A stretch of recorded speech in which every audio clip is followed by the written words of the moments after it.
The beings who thus enter into communication with us designate themselves, as we have said, by the name of spirits or genii, and have belonged, in many cases at least, to men who have lived upon the earth. They say that they constitute the spiritual world, as we, during our earthly life, constitute the corporeal world. We will now briefly sum up the most important points of the doctrine which they have transmitted to us, in order to reply more easily to the objections of the incredulous. God is eternal, immutable, immaterial, unique, all-powerful, sovereignty, just, and good.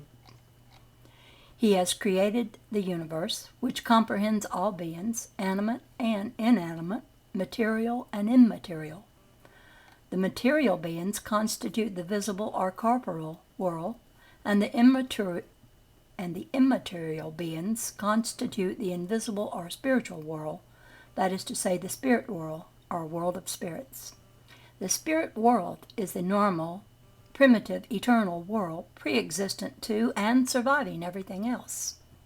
The corporeal world is only secondary. It might cease to exist or never have existed without changing the essentiality of the spiritual world. Spirits temporarily assume a perishable material envelope, the destruction of which by death restores them to liberty. Among the different species of corporeal beings, God has chosen the human species for the incarnation of spirits arrived at a certain degree of development.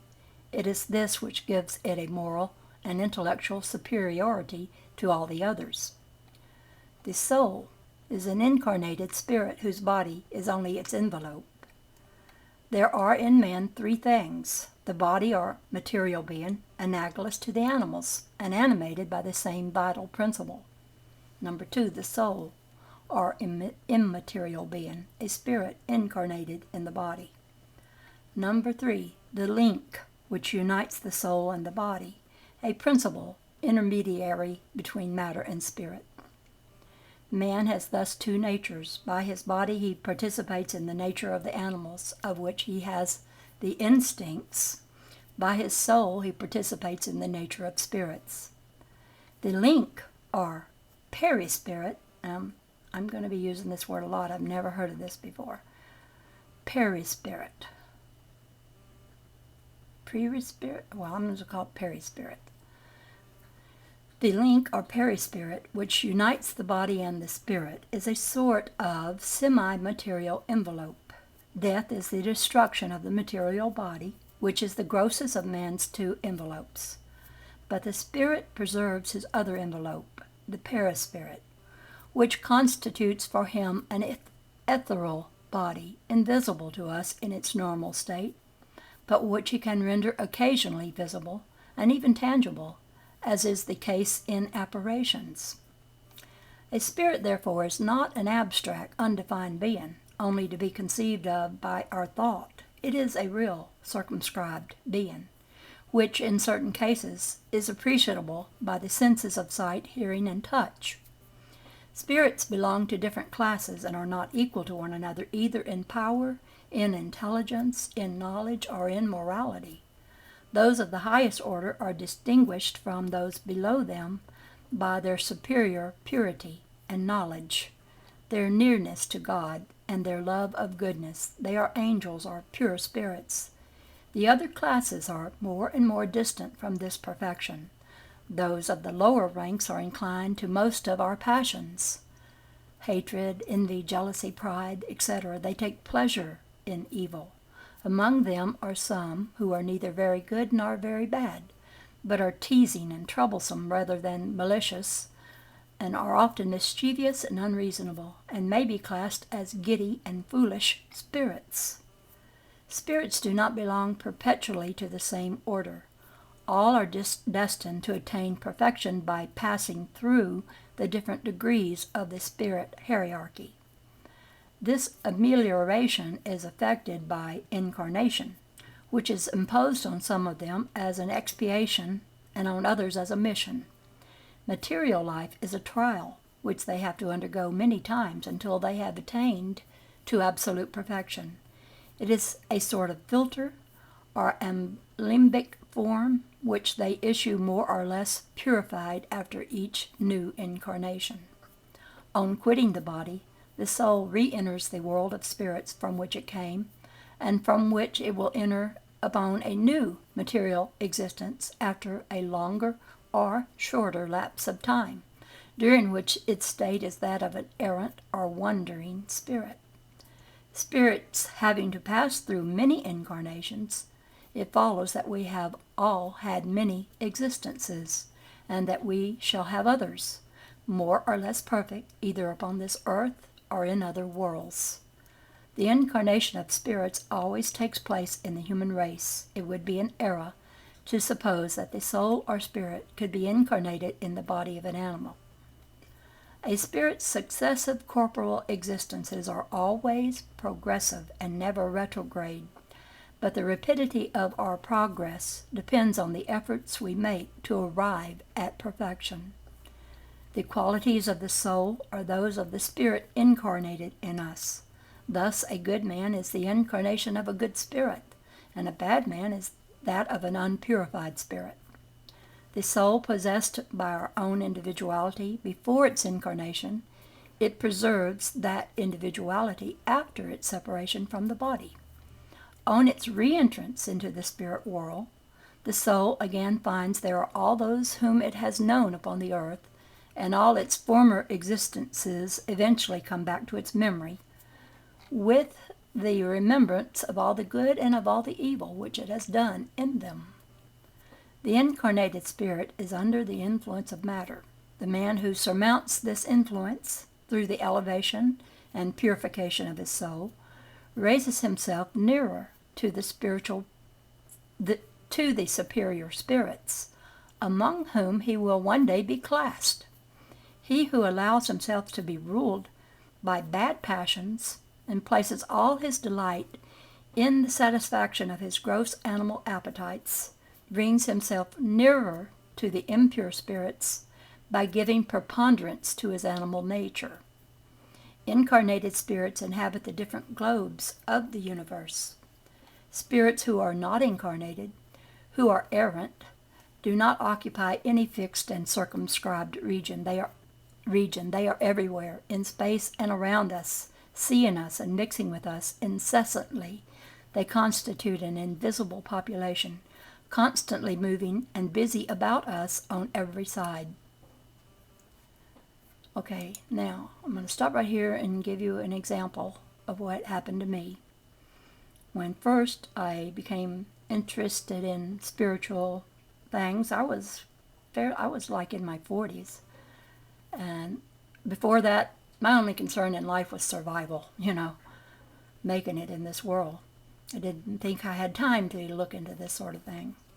But when I came discouraged by the church, I started looking into spiritualism.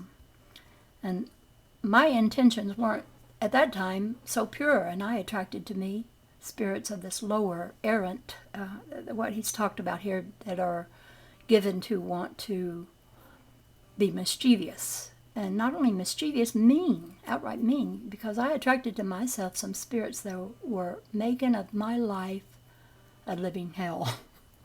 And I won't go into all that they said and did, but it was as though they were in my very thoughts, that they knew everything I thought. And they were always interrupting me and saying things and having me believe in them in one minute and the next minute hating them and wishing them to go away and never come back. And thus, at this part of my life, I had some experiences being in lockup facilities, not for very long. I think the longest time I was in one was like a couple of weeks. But they can make your life very miserable. And then one day, and this is where I learned. First, let me say, I went to the church and said, please see if you can exorcise these spirits to get out of me. And they did their mumbo-jumbo on me. Didn't work. After they were done, the spirits kept talking. They said, we didn't go anywhere. And so I was left with the conclusion that if anything was going to be done, I'd be the one who would have to do it. So I started reading other books, spiritual books, and I remember reading a Joel Goldsmith book. It was, I think the name of it was Practicing the Presence. But anyway, in this book, I discovered a fact I didn't know, that everything that is, visible or invisible, is part of God. Everything is God. There is not God and some other power. There's only one power, and that is God. And as I was reading it, I realized that we need to learn to love every part of God, even the unenlightened portions of God that are these spirits. And I realized that I more or less hated those spirits. And I changed my mind. I decided I don't hate them. If they're part of God, I need to love them. And since they were right there in my mind, no one ever thought a thought, I said to them one day, I love you, and I know you know it because you know my thoughts. And this kind of like changed them completely. And I felt like I was empowered over them because I loved them. Because now that I love them and they knew that I did, I issued some certain demands of them. And I said, you've bothered me so much and you've made me to feel really bad, like I hate you or I don't trust you. But I'm saying now that you don't know it, but you are a part of God.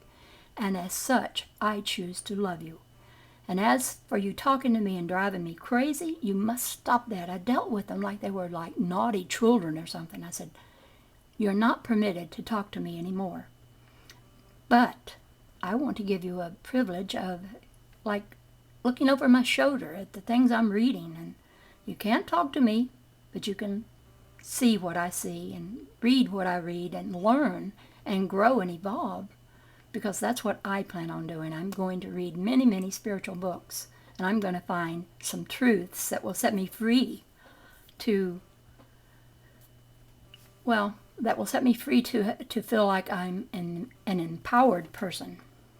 And you know, they left me alone after that. They left me alone. I told them, do not talk to me unless talked to by me. And it was about a year after that. And I was doing much, much better. And one day I decided to see if they were still around. And so I spoke to them. I said, are you there? And have you been helped by listening to the things I've been reading? And they answered me in my mind, not in physical, not in a sense of I heard them speak audibly. But they answered me, yes, that they were still here. And that they were very, very, very grateful and thankful that I had given them the opportunity to learn. And I felt like, wow, I've done something that helped beings in another kind of dimension than the normal one that each individual perceives being in this world. There are these spirits all around us, and they're not for us to hate them, but it's not for us also to let them run roughshod over us. So I think all the power that I acquired on that occasion was in the fact that I chose to forgive and to invite them to learn. I didn't just like cast them into the pits of hell.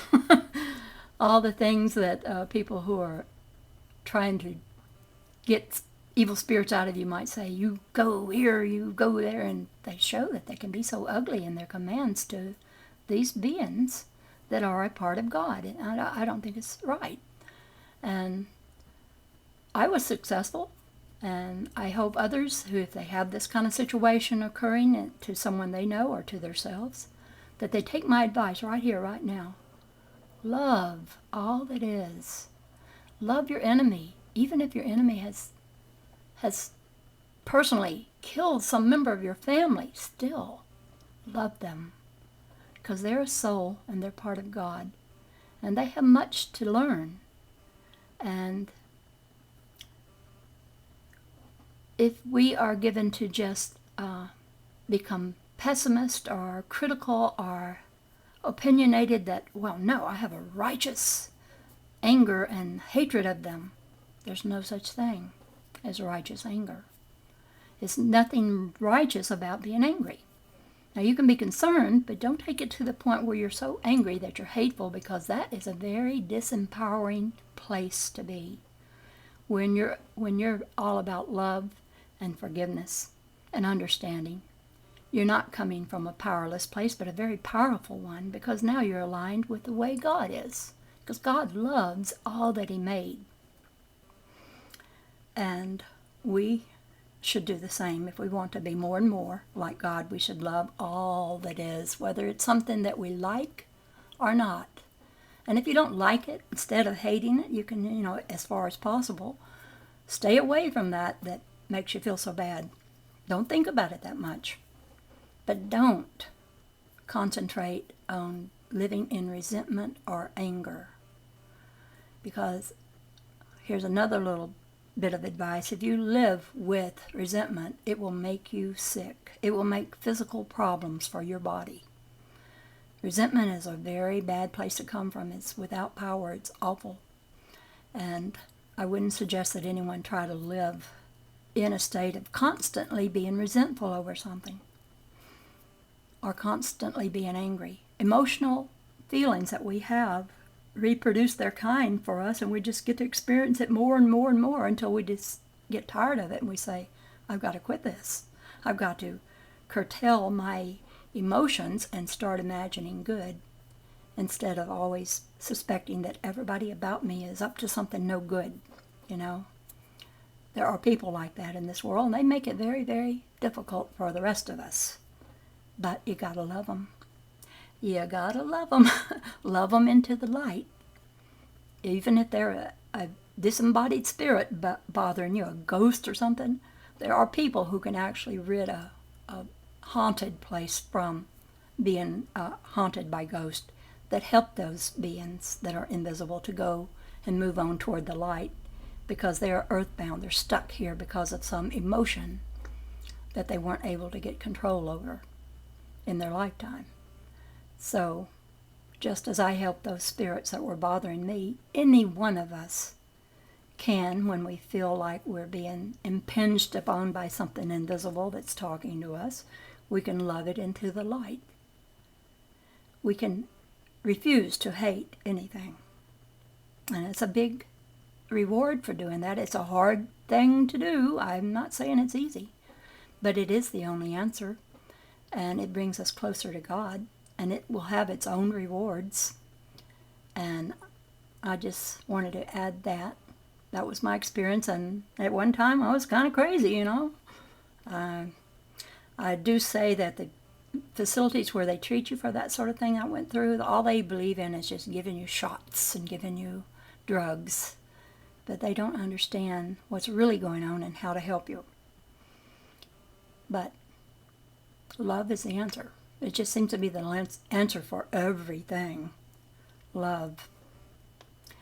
Love is coupled with wisdom, though. You don't want to become a doormat for someone that they step all over you, because first of all, you got to love yourself. And if you don't love yourself, you can't give love to anyone else, because you don't have it to give. You haven't given it first to yourself. So therefore, you don't have it to give to anyone else. So first of all, and this is not selfish, first of all, love yourself. Forgive yourself real quick when you've done something wrong. Be the quickest one to forgive yourself of anything you've done wrong. And things will change.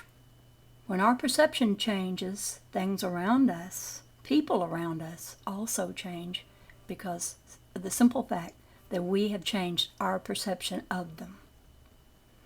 Anyway, I'll end this video because I'm getting up there, and I'll begin a new one at the place where I left off. This is the Dove Lady, over and out for now.